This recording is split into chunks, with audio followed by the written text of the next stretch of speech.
Me revoilà. Après un mois d'expérimentation, je peux enfin revenir et te dire ce qui a marché et ce qui n'a pas marché pour moi. On parle de création de contenu, de gestion du temps et de la leçon que j'ai tirée pour être beaucoup plus efficace en 2025 dans l'atteinte de mes objectifs.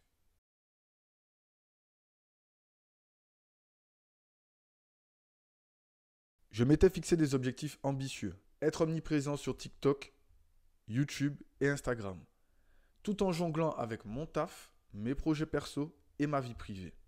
Sur TikTok, franchement, j'ai posté régulièrement, j'ai vu une belle progression au niveau des vues, des abonnés, des interactions, des échanges. Sur Instagram, j'ai essayé différents formats, comme les vidéos, même les carousels. Par la suite, j'ai enlevé certaines carousels, après je les ai toutes enlevées. Et certaines ont généré plus d'interactions que d'autres sur mes vidéos, sur mes reels. Et c'est là que j'ai pu constater que, ok, je m'y connais pas vraiment dans ça, donc il faut que j'essaye différemment. Je ne vais pas te cacher que la cadence pour tenir sur les contenus courts, c'est extrêmement intensif. Parce que même si tu fais le contenu en avance et que par la suite tu dois tous les monter, il faut te rendre compte que ça va vite s'épuiser. Les jours passent hyper vite. Et à ce moment-là, il faut systématiquement renouveler. Sans système, tu vas finir tout droit dans le mur, je te le garantis. Parce que même en ayant commencé avec un système, j'ai fini tout droit dans le mur puisque j'ai eu un problème de renouvellement du stock. Puisqu'en gros, je me pensais en avance, mais en fait, non, j'étais complètement à la ramasse. Ce n'est pas tant la vidéo en elle-même, mais le message qu'elle renvoie et aussi la qualité de la vidéo. Ce qui fait que, entre le travail, les imprévus perso, les situations que je dois gérer aussi au quotidien, mes projets, ben, au bout d'un moment, j'ai eu du mal à tenir le rythme, je te le dis clairement. Et après, en fait, j'ai trouvé une manière de simplifier tout ça, mais je t'expliquerai ça dans la suite de la vidéo, avec un système simple qui me permet en fait d'avoir une vision globale et justement de passer massivement à l'action. Puisque le problème n'est pas tant ce qu'on a à gérer, les imprévus qui vont forcément arriver, le problème c'est plus ce qu'on a nous comme ambition, mais aussi le fait de vouloir tout faire en même temps. Puisqu'au début, quand tu es seul, tu veux forcément tout faire en même temps afin d'obtenir le maximum de résultats et sortir le moins d'argent possible.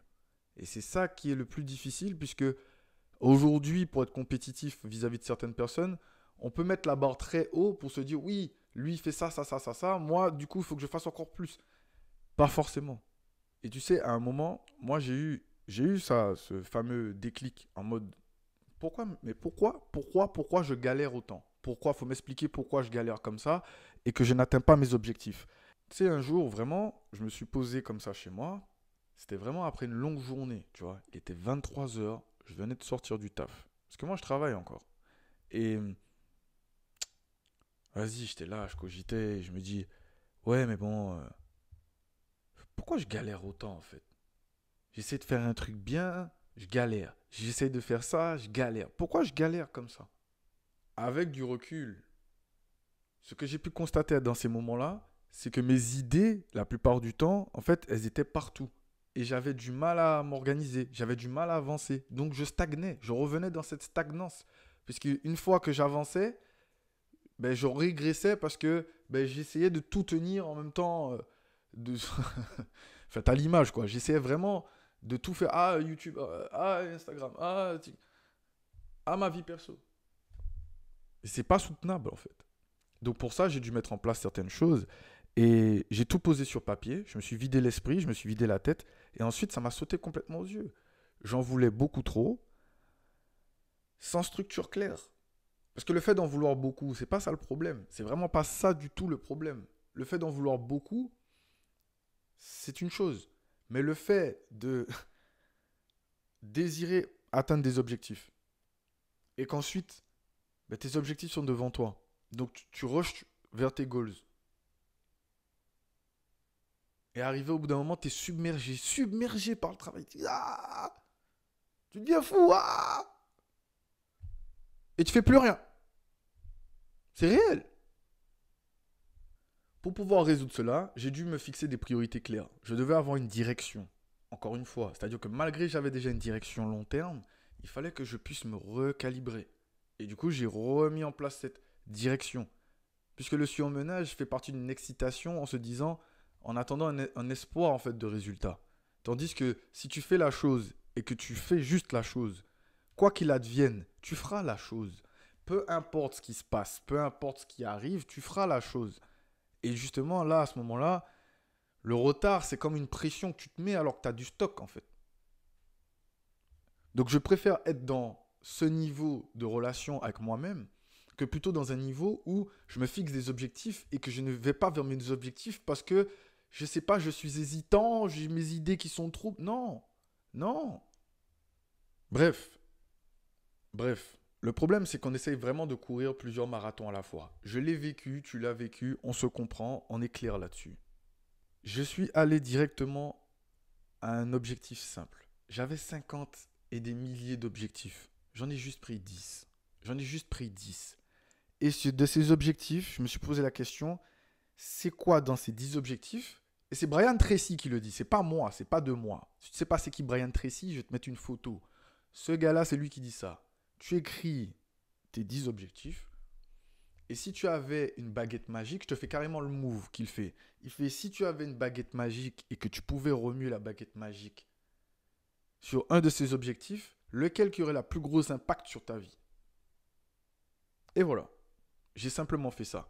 J'ai toujours mes 10 objectifs en tête, j'en ai plus 50. Mais il y en a un sur lequel, là, lui, là, il va me permettre d'atteindre tous les autres. Donc je focus sur lui.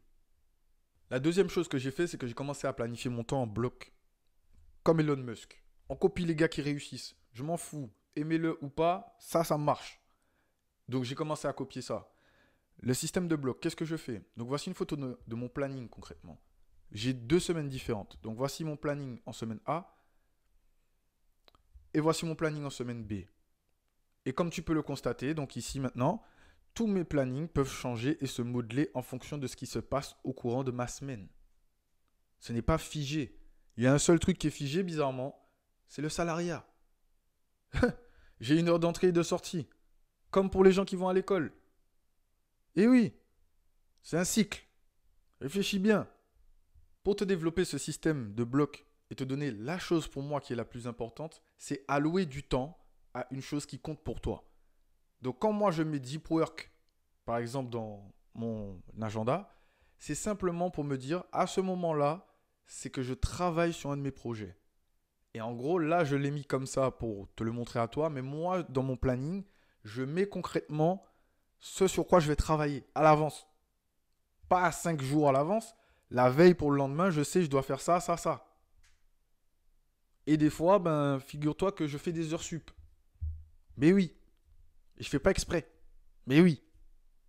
Parce que si tu aimes ce que tu fais et que tu as vraiment envie de le faire, tu le feras en fait. Tu vas te donner en fait. Tu vas y aller à fond.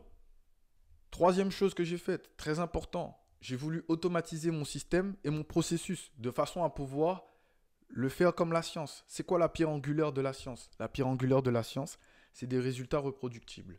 Donc, qu'est-ce que je veux? Des résultats reproductibles. Je veux pouvoir refaire ça et augmenter la qualité. Donc, du coup, je me suis demandé comment je peux rendre la création de mon contenu plus simple, comment je peux rendre ma conversation avec ma communauté beaucoup plus simple, comment je peux créer des routines de façon à créer du contenu, faire mes montages, trouver des idées en fait pour faire mon contenu et de façon à parler beaucoup mieux à la caméra, de façon beaucoup plus naturelle. Eh bien, j'ai trouvé. Et là, du coup, tu es en train de le vivre, puisque du coup, je suis en train de le faire. Et ça ne me prend pas la tête, je te jure, là, je me sens bien. Je te parle naturellement, comme je suis. Il n'y a plus de filtre. It's real. J'en ai marre, en fait. Moi, ça y est. Maintenant, je m'en fous. Hein. Là, mes vidéos, ça va être du 100%. Du 100%. La quatrième chose que j'ai trouvée comme solution, c'est toujours focus sur les petits pas. Ça m'a toujours sauvé, donc j'ai continué à le faire et ça m'a super bien. J'ai commencé à faire des petits pas et on sous-estime trop souvent la puissance des petites actions répétées. Je l'ai vu avec TikTok. Hein. Certes, je perdais des fois des abonnés, des fois j'en gagnais. C'est normal parce que j'avais déjà des abonnés de base. Donc, il y a des gens, ils vont sauter, d'autres qui vont venir, des nouveaux, etc. Mais ça m'a permis de créer des connexions, des relations avec des personnes que je ne connaissais pas auparavant et qui m'ont permis justement d'avoir un différent mindset sur certains points, d'avoir une réalisation, une concrétisation dans mon cerveau que les choses sont possibles si on se donne les moyens. Pour tous ceux qui veulent créer du contenu là aujourd'hui, créer une vidéo et poster la vidéo est mieux que de ne rien faire. Ok? Donc, ouais, tu vas peut-être te manger des commentaires comme je m'en suis mangé. Ouais, le son il est nul. Ouais, la vidéo, elle n'est pas assez dynamique, il n'y a pas assez d'effets, etc. Il n'y a pas assez de sons, etc. Tous ces commentaires-là, il faut que tu les prennes de façon à te dire, si tu fais du contenu, bien entendu, ouais, ok, je comprends. Maintenant, il faut faire le travail pour justement améliorer cela, de façon à justement comprendre le message de ton audience et non pas le prendre comme une critique. C'est une critique, mais qui est constructive dans ce type de cas. Et on se concentre sur ça. On veut évoluer. Donc on veut des résultats reproductibles, donc on refait la même chose en évoluant le son, puisque c'est de ça vient la source du problème. En voyant ça, il y aura de nouveaux résultats, de nouvelles données. Et en fait, c'est ça, tu perpétues le cycle. Et ça, ce sont que des petits pas, mis bout à bout, qui vont te permettre justement d'évoluer. Numéro 5, ça c'est une chose que maintenant j'ai intégrée et que je le fais sans aucune pression, je n'ai aucun problème avec ça. Je recharge mes batteries. Quand j'ai besoin, je fais une coupure, je dors, je fais rien, je me repose, etc. Parce que je sais que le reste du temps, c'est la guerre. Je suis à fond dedans, non-stop. C'est comme ça que j'ai compris l'importance de la simplification de mes objectifs, de mon focus, mais aussi l'équilibre que je dois avoir non pas dans l'ensemble de ma vie, mais dans la gestion de mon aventure. Parce qu'il est vrai que ce ne sera pas un long fleuve tranquille en fait. Il y aura des moments où ce sera le chaos. Et c'est pendant ce chaos-là que justement je ferme mes armes pour me préparer au prochain chaos. C'est réel. Il n'y a pas de... Il ne faut pas se mentir en fait. Plus tu vas monter, plus tu auras des nouveaux problèmes en fait. Et ces nouveaux problèmes seront à la hauteur de ton niveau actuel. Avant, tu étais peut-être niveau 1, là tu es niveau 4. Les problèmes ne sont pas les mêmes. Dans ton jeu vidéo, le donjon, c'est pas la même facilité. Tu vois ce que je veux dire? Au début, on t'apprend les touches. Après, il faut aller et le faire. Il faut implémenter. Donc, c'est comme ça que moi, j'ai fait. Vouloir tout faire en même temps, c'est le meilleur moyen d'échouer. Il vaut mieux se concentrer, mettre un système en place et avancer chaque jour. En réalité, en étalant le travail sur 6 jours sur la semaine, voire même 7, tous les jours, tu fais un petit pas. 2 heures par-ci, 4 heures par-là, 6 heures par-là, 10 heures par-là, 2 heures de nouveau, 1 heure là. Au cumul, franchement, ça avance. Hein. Crois-le ou non. Si jusqu'ici cette vidéo t'a pu t'aider, n'hésite pas à la liker afin de me permettre de la partager à plus de personnes, mais aussi de me faire comprendre que ce type de vidéo t'intéresse. Le mot-clé que je voudrais que tu retiennes pour la fin de cette vidéo. Consistency. That's the only way we win. With consistency. Trust me, guys. Consistency is the key. It's the real key. I see it. Voici la vidéo pour pouvoir continuer avec moi. Il y a énormément de choses qui arrivent, les gars. Mais en tout cas, là, cette année, on va y aller à fond. Il n'y a pas d'autre solution. Clique juste ici et on se retrouve de l'autre côté. À tout de suite.